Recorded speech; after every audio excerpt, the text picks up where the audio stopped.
ಹಿಟ್ಟನ್ನು ನಾದದೆ ಲಟಾಸದೆ ಬೆಳಗಿನ ತಿಂಡಿಗೆ ಇನ್ಸ್ಟೆಂಟಾಗಿ ರೆಡಿಯಾಗುವಂತಹ ಈ ಆಲೂ ಪರಾಠ ರೆಸಿಪಿಯನ್ನು ಮಾಡ್ಕೊಳ್ಳಿ. ತುಂಬಾ ಟೇಸ್ಟಿ ಮತ್ತು ಸಾಫ್ಟ್ ಆಗಿರುತ್ತೆ. ಹಾಯ್ ನಮಸ್ಕಾರ ಎಲ್ಲರಿಗೂ, ವೆಲ್ಕಮ್ ಟು ಮೈ ಚಾನಲನ್ನು ಯಾರು ಹೊಸದಾಗಿ ನೋಡ್ತಾ ಇದ್ದೀರಾ ಚಾನಲನ್ನು ಸಬ್ಸ್ಕ್ರೈಬ್ ಮಾಡ್ಕೊಳ್ಳಿ. ಆಲೂ ಪರಾಠ ಮಾಡೋದಕ್ಕೆ ಒಂದು ಮಿಕ್ಸಿಂಗ್ ಬೌಲ್ಗೆ 2 ಬೇಯಿಸ್ಕೊಂಡಿರುವಂತಹ ಆಲೂಗಡ್ಡೆಯನ್ನು ಮ್ಯಾಶ್ ಮಾಡ್ಕೊಂಡಿದ್ದೀನಿ. ಹಸಿಮೆಣಸಿನ್ಕಾಯಿ, ಶುಂಠಿ, ಬೆಳ್ಳುಳ್ಳಿ ಪೇಸ್ಟನ್ನು ಹಾಕ್ಕೊಂಡಿದ್ದೀನಿ. ಖಾರದ ಪುಡಿಯನ್ನು ಹಾಕ್ಕೊಳ್ಳಿ. ಅಜ್ವೈನ್, ಸಾಸಿವೆ, ಜೀರಿಗೆಯನ್ನು ಹಾಕ್ಕೋತಾ ಇದ್ದೀನಿ. ಅರ್ಧ ಟೇಬಲ್ ಸ್ಪೂನಷ್ಟು ಅರಿಶಿಣದ ಪುಡಿಯನ್ನು ಹಾಕ್ಕೊಂಡಿದ್ದೀನಿ. 1 ಟೇಬಲ್ ಸ್ಪೂನಷ್ಟು ಧನಿಯಾ ಪೌಡರ್ನ ಹಾಕ್ಕೊಂಡಿದ್ದೀನಿ. ನೀವು ಧನಿಯಾನ ಸ್ವಲ್ಪ ಕುಟ್ಕೊಂಡು ಹಾಕ್ಕೊಳ್ಬಹುದು. 1 ಟೇಬಲ್ ಸ್ಪೂನಷ್ಟು ಕರಿ ಎಳ್ಳನ್ನು ಹಾಕ್ಕೊಂಡಿದ್ದೀನಿ. ರುಚಿಗೆ ತಕ್ಕಷ್ಟು ಉಪ್ಪು, 1 ಕಪ್ಪಷ್ಟು ಗೋಧಿ ಹಿಟ್ಟನ್ನು ಹಾಕ್ಕೊಂಡಿದ್ದೀನಿ. ಕಟ್ ಮಾಡ್ಕೊಂಡಿರುವಂಥ ಕೊತ್ತಂಬರಿ ಸೊಪ್ಪನ್ನು ಹಾಕ್ಕೊಂಡಿದ್ದೀನಿ. ನಿಮ್ಗೆ ಇಷ್ಟ ಇತ್ತಂದರೆ ನೀವು ಇದರೊಳಗೆ ಈರುಳ್ಳಿನೂ ಕಟ್ ಮಾಡಿ ಹಾಕ್ಕೊಳ್ಬಹುದು. ಈಗ ಇದನ್ನು ಸರಿಯಾಗಿ ಮಿಕ್ಸ್ ಮಾಡ್ಕೊಳ್ಬೇಕು.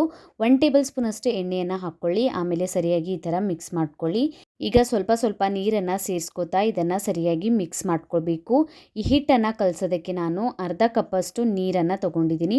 ಈ ಥರ ಕನ್ಸಿಸ್ಟೆನ್ಸಿಯಲ್ಲಿ ಈ ಹಿಟ್ಟು ಇರಬೇಕು. ನೋಡಿ, ಜಾಸ್ತಿ ತೆಳುವಾಗಿರಬಾರ್ದು, ಜಾಸ್ತಿ ದಪ್ಪನೂ ಇರಬಾರ್ದು. ಈ ಥರ ಕನ್ಸಿಸ್ಟೆನ್ಸಿಯಲ್ಲಿದ್ದರೆ ಸಾಕು. ಈಗ ಒಂದು ಹಂಚನ್ನು ಬಿಸಿ ಮಾಡೋದಕ್ಕೆ ಇಟ್ಟಿದ್ದೀನಿ. ಹಂಚು ಬಿಸಿಯಾಗಿದ್ದ ಮೇಲೆ ಇದರ ಮೇಲೆ 1 ಟೇಬಲ್ ಸ್ಪೂನಷ್ಟು ಎಣ್ಣೆಯನ್ನು ಹಾಕ್ಕೊಂಡ್ಬಿಟ್ಟು ಸರಿಯಾಗಿ ಸ್ಪ್ರೆಡ್ ಮಾಡ್ಕೊಳ್ಬೇಕು. ಈಗ ನಾವು ರೆಡಿ ಮಾಡ್ಕೊಂಡಿರುವಂಥ ಹಿಟ್ಟನ್ನು ಹಾಕ್ಕೋತಾ ಇದ್ದೀನಿ. ದೋಸೆ ಥರ ಇದನ್ನು ಹಾಕ್ಕೊಳ್ಬೇಕು. ಆದರೆ ಜಾಸ್ತಿ ತೆಳುವಾಗಿರಬಾರ್ದು, ಸ್ವಲ್ಪ ದಪ್ಪ ಇದ್ರೇ ಸರಿಯಾಗಿ ಬರುತ್ತೆ. ಈ ಥರ ಸ್ವಲ್ಪ ದಪ್ಪ ಹಾಕ್ಕೊಂಡ್ಬಿಟ್ಟು ಇದರ ಮೇಲೆ ನೀವು ಎಣ್ಣೆ, ಬೆಣ್ಣೆ ಅಥವಾ ತುಪ್ಪನ ಯೂಸ್ ಮಾಡ್ಕೊಳ್ಬಹುದು. ನಾನು ಎಣ್ಣೆಯನ್ನು ಹಾಕ್ಕೊಂಡಿದ್ದೀನಿ 1 ಟೇಬಲ್ ಸ್ಪೂನಷ್ಟು. ಹಾಕ್ಕೊಂಡ್ಬಿಟ್ಟು ಒಂದು ಕಡೆಯಿಂದ ಬೆಂದಮೇಲೆ ಇದನ್ನು ತಿರುಗಿಸ್ಕೊಂಡ್ಬಿಟ್ಟು ಇನ್ನೊಂದು ಕಡೆಯಿಂದ ಬೇಯಿಸ್ಕೊಳ್ಳಿ. ತುಂಬಾ ಟೇಸ್ಟಿಯಾಗಿರುತ್ತೆ. ಒಂದು ಸಲ ಈ ರೀತಿಯಲ್ಲಿ ಟ್ರೈ ಮಾಡಿ ನೋಡಿ. ಇನ್ಸ್ಟೆಂಟಾಗಿ ರೆಡಿ ಆಗಿಬಿಡುತ್ತೆ ಈ ಆಲೂ ಪರಾಠ.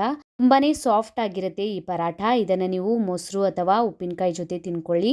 ತುಂಬಾ ಟೇಸ್ಟಿಯಾಗಿರುತ್ತೆ. ಬೆಳಗಿನ ಟೈಮ್ನಲ್ಲಿ ನೀವು ಇನ್ಸ್ಟೆಂಟಾಗಿ ಈ ರೀತಿಯಲ್ಲಿ ಆಲೂ ಪರಾಠನ ಟ್ರೈ ಮಾಡಿ ನೋಡಿ.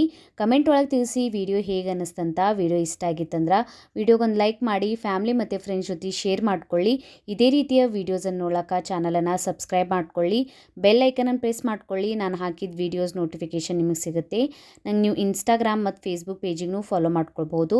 ಲಿಂಕನ್ನು ನಾನು ನನ್ನ ಡಿಸ್ಕ್ರಿಪ್ಷನ್ ಬಾಕ್ಸ್ನಲ್ಲಿ ಕೊಟ್ಟಿರ್ತೀನಿ. Thank you for watching.